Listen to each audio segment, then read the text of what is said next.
2 વર્ષ પહેલાં મને જમણા ગાલે કરંટના ઝટકા વાગતા હતા. લ્યુવેલ હોસ્પિટલ પહોંચ્યા તો હિતેશભાઈ ડૉક્ટર એમને મારું નિદાન કર્યું. તે વખતે એમને મને 15 દિવસની દવા આપી. ત્યાર પછી 1.5 મહિનો દવા કરી. એમાં મારા ઝટકા સાવ બેસી ગયા. જે મને કરંટના ઝટકા આવતા હતા એ ફક્ત દવાથી નોર્મલ થઈ ગયું. હવે ફરી કોઈ ઝટકા આવતા નથી. ત્યાર પછી મને છેલ્લા 2 મહિનાથી સર્વાઇકલનો પ્રોબ્લેમ થયેલો. ડાબો હાથ એટલો બધો ફાટતો હતો અને બળતો હતો કે અસહ્ય વેદના થતી હતી. એટલે ફરી મેં લ્યુવેલ હોસ્પિટલમાં હિતેશભાઈ ડૉક્ટરને દેખાડ્યું. એટલે મને દવા લખી આપી. 3 દિવસમાં જ મને ફરક આવી ગયો અને લગભગ અત્યારે તો સાવ નોર્મલ થઈ ગયું. ઓપરેશનની બિલકુલ જરૂર પડી નથી. મારું નામ વિહારી બી દેસાઈ છે. મારી ઉંમર 80 રનિંગ છે. ખેડા જિલ્લાના ચરોતરમાં નડિયાદ ગામનો હું વતની છું. મને 1965થી મ્યુઝિકનો શોખ છે.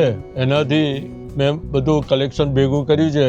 1930થી છેક અત્યાર સુધીના MP3 ગાયનો મારી પાસે મોજૂદ છે. 2 વર્ષ પહેલાં મને જમણા ગાલે કરંટના ઝટકા વાગતા હતા. ગમે ત્યારે એનું કોઈ એ નહોતું. ગમે ત્યારે આવી જતા હતા. બેઠા બેઠા વાત કરતા હોય ને એકદમ ઝટકા હોય અથવા આમ કરી દેવો પડે. એ પેપરના કટિંગ પરથી અમે ખોરતા લ્યુવેલ હોસ્પિટલ પહોંચ્યા તો હિતેશભાઈ ડૉક્ટર એમને મારું નિદાન કર્યું. તે વખતે એમને મને 15 દિવસની દવા આપી. ત્યાર પછી 1.5 મહિનો દવા કરી.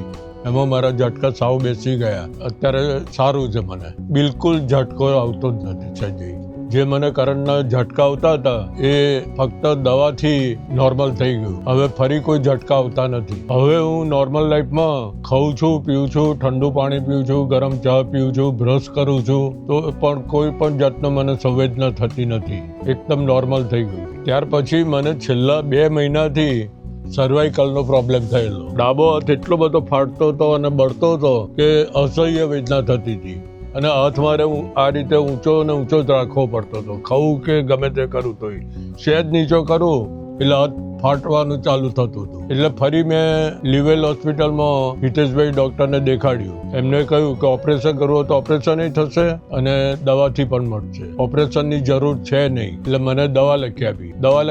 3 દિવસમાં જ મને ફરક આવી ગયો અને લગભગ અત્યારે તો સાવ નોર્મલ થઈ ગયું છે. ઓપરેશનની બિલકુલ જરૂર પડી નથી. હવે કોઈ પણ જાતનો દુખાવો કે કોઈ સેન્સેશન આવતું જ નથી. ઘણું સારું છે મને.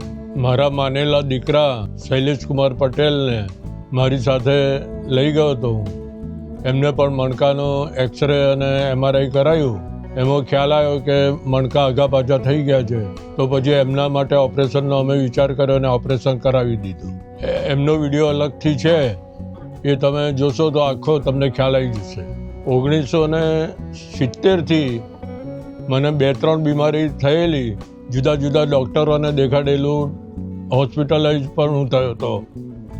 પણ મને કોઈ આ ટાઈપના ડૉક્ટર ના દેખાય આત્મીયતાવાળા અને હસમુખા કે જે દર્દીને અડધું દુઃખ દૂર કરી દે.